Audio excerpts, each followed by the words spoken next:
couple of years ago, I was hired by an operations consultant named Teresa, and she hired me to come up with a content plan for her so that all of her blogs and videos would show up in Google and YouTube search results. And as we were talking about the work that she does with her clients, who are often female entrepreneurs like me, I was listening to her talk about how she helps people come up with standard operating procedures and build processes out of their work so that they can do things more efficiently and spend less time doing the work because they're creating something that's streamlined. And she was telling me about it and I was taking notes, but the whole time I was thinking, oh my gosh, I need this service. So I delivered the content plan for her. She started her YouTube channel. I'll link to it right here. But as soon as I delivered the content plan, I sent a follow-up email that said, Teresa, how do I hire you? And we've been inseparable ever since. It's been 2 years since we started working together. She's helped me streamline my business, double my revenue, and we still send each other flowers on our anniversary. It's the meet cute that we couldn't have expected. In the 2 years that we've been working together, Teresa has helped me streamline almost everything in my business. But one of the biggest changes that I've seen is how much time I spend on my content. It used to take me a couple hours to write a blog post. Now I can crank out a blog post in about 45 minutes because I have a system that I use to be able to create things from beginning to end really quickly and not have to reinvent the wheel every time. So today I'm going to share my blogging process with you, or Teresa's Canadian, so she calls it a process. Either one works. It's the North American version of tomato. So stick with me and I'll be back to share my blogging process with you right after this.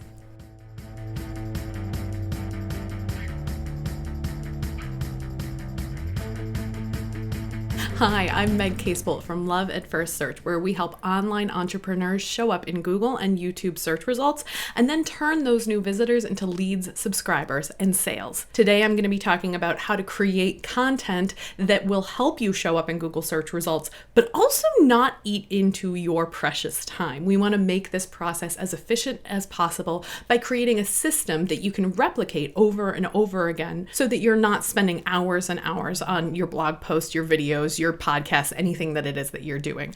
I'm going to be talking specifically about the 8 steps that I take to create a blog post, but this can be applied to videos, and I'll talk a little bit in that stage of recording about how that works for my business. So let's get started. So what is this amazing 8-step process to write a blog post more efficiently? Number 1, keep an idea bank. I have been known among my friends and my students for saying, that's a blog post, that's a blog post, that's a blog post. A couple of them have even told me that I should make a hashtag out of it because I say it so often.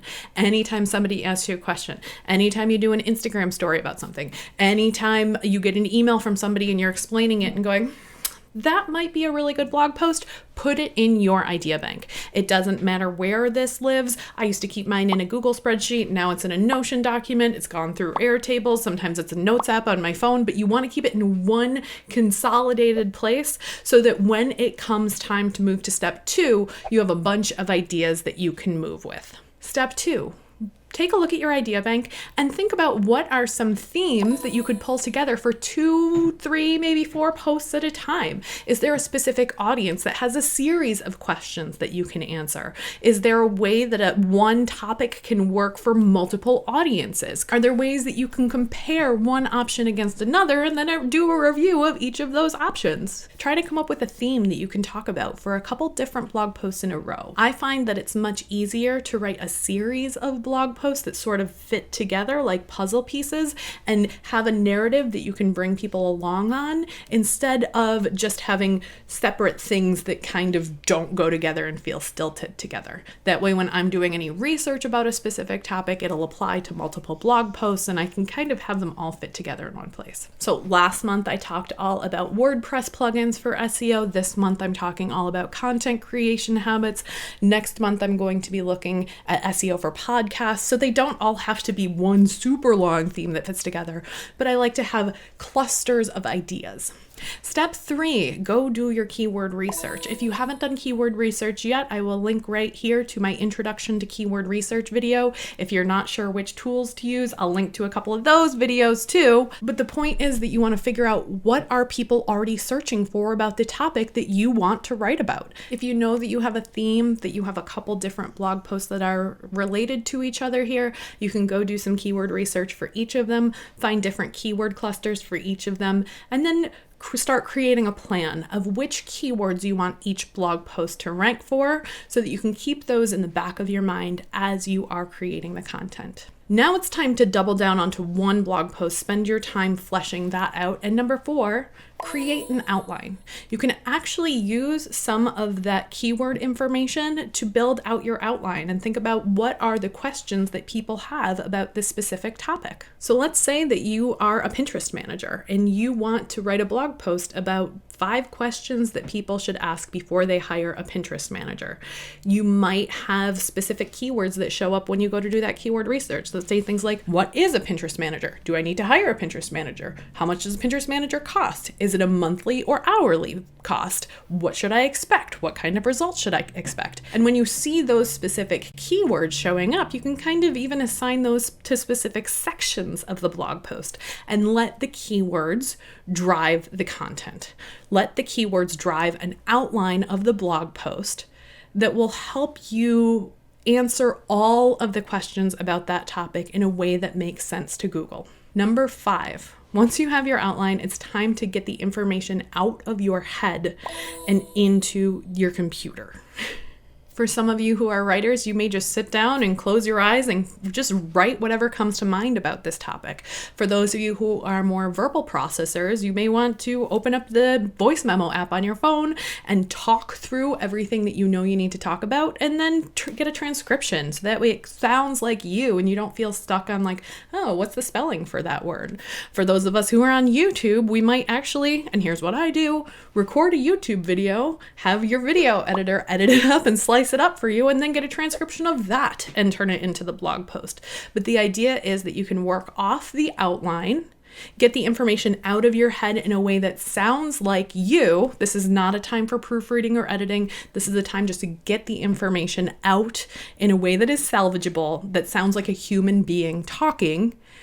And then you can take it and start to get it ready for search. I think sometimes people get a little bit stuck at this phase because they feel like they need to stick the keywords in all the right places as they're writing, and that is really effing hard. Instead, I want you to get the information out of your brain in whatever format makes the most sense for you, and then turn it into a Google Doc or a Word doc that you can then go through and edit. That's the way that works for me, and it also seems to work really well for a lot of my clients and students. Take the system and make it work for you.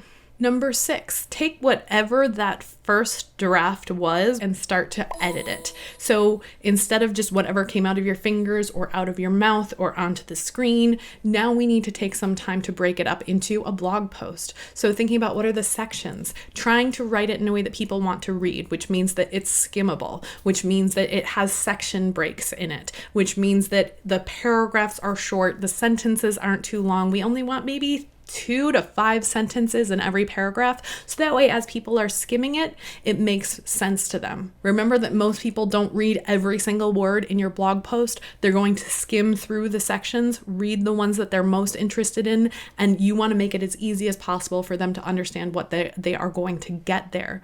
So having clear section headings, bullet points when it makes sense, short paragraphs. This isn't the way that you were taught to write in 8th grade English class. I am so sorry, Mr. Baruto. I am breaking English, but this is the way that people read now on the internet. So don't worry about all those rules that used to exist. Instead, I want you to think in short paragraphs, really clear about what is in every section. This is also the time that you may want to pull any supporting screenshots or images that you already have to support this. You know, when I'm creating a tutorial video, this is the point where I go through and add in the screenshot of here's what the Yoast plugin looks like. Create the narrative of the blog post at this point. We're not yet worrying about SEO. We're just thinking about what is something that people actually want to read and what do I want them to do at the end of that blog post? Maybe you want to include a call to action to book a call with you. Maybe you're talking about a specific product you have in your shop and you want to make sure to link to that product. Maybe you want people to join your email list and you want to include a couple boxes around your website where people can sign up to join your email list and get your freebies. So thinking while you're creating the narrative about ways that you can work those calls to action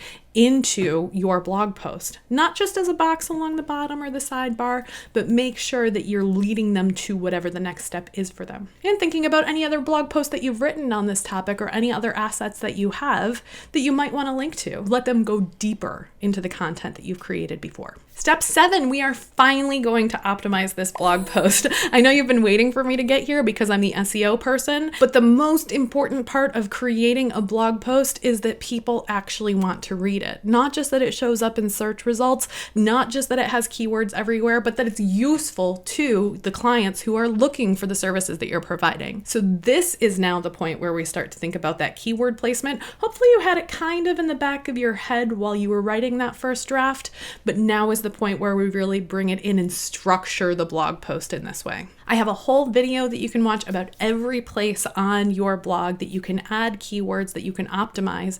But basically, this is the time where you want to do that. After the blog post has been written, after you know that it's something that people want to read, then you can go through and sprinkle in those keywords that you found in step 3. So maybe writing a headline that has a keyword in it, maybe writing an SEO title that would have a keyword in it that people would then see it when it shows up in the search results, or the SEO meta description that shows up below it in the search results, trying to get a keyword into that space, making sure your permalinks in there. This is also the time when I like to make images, because I like to wait until I know what my SEO title is in order to create the images that go into the blog post to promote it. And so I'll create those and upload them with keywords in my file names and keywords in my alt text. So this is the point where we're doing that on-site optimization. And then step 8, we finally publish it. Hooray! Don't let this just sit in your draft folder. Don't get to the 90% point and then go, oh, it's not quite ready. I'll come back and finish it later. I have done that so many times. I never go back and finish it. So my goal is always to get it to the finish line right after I do the SEO optimization. I usually hit publish or I schedule it to go out at a specific time.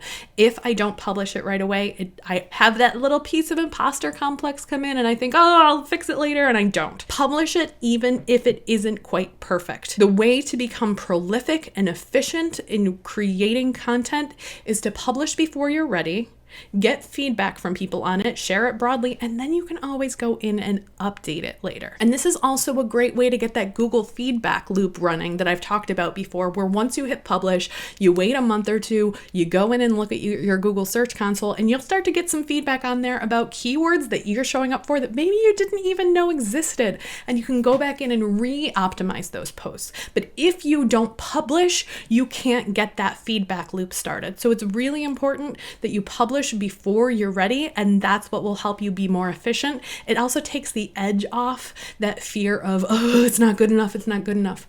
It's always going to be hard at first until you start to establish a habit of doing this, and then it gets less scary every time that you post. But what you need to do is post something that sometimes it feels 90% there, and that's okay. It's better to get it out into the world, to let people start to find it, to let Google start to tell you the information about that page that you can use to then improve it, instead of letting it sit in a content graveyard in your drafts folder. So to recap, here is my 8-step process for blogging effectively. Number 1, create an idea bank for every great idea that you have along the way that you can dip into when it's time to start planning this.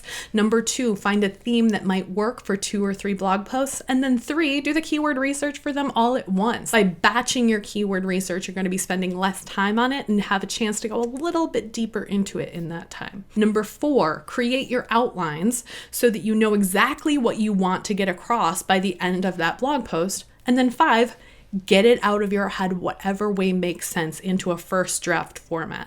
6, you want to start updating it so that way it's really easy for people to read. It's skimmable, it's broken up into sections, it's something that is structured like a blog post, not like a middle school essay. 7, take the steps to optimize your blog post for search by sprinkling those keywords in. Remember, it doesn't have to be the same keyword in every place. It can be different keywords in different places that all mean the same thing. And 8, publish even if you feel like it isn't quite there yet. It's more important to get it out than it is to get it perfect. Remember, done is better than perfect. You can always go back and update it later. So that's my 8-step blogging process. You can take it, customize it for whatever works for you, your business, your writing style, but that's the basic idea of how you can get from idea to published document in record time.